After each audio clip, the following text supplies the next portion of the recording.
ఆకుకూరలు తినని పిల్లలకైనా, పెద్దలకైనా ఇలా చేసి పెట్టండి. 5 నిమిషాల్లో ప్లేటు ఖాళీ కావడం ఖాయమండి.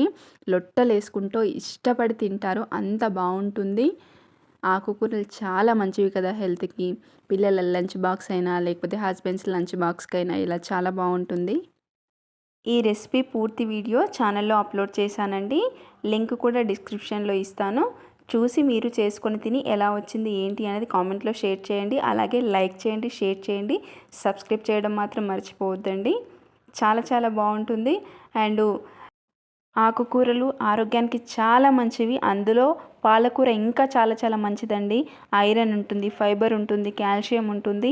ఇంతకంటే మంచి రెసిపీ ఇంకేముంటుందండి. తక్కువ టైంలో చేసుకోగలిగే ఎక్కువ పోషకాలు కలిగిన రెసిపీ ఒకసారి చేసి పెట్టండి. మళ్ళీ మళ్ళీ అడిగి మరీ చేయించుకొని తింటారు. మీరు ఎప్పుడైనా ఇలా చేశారా? చేస్తే కామెంట్లో షేర్ చేయండి.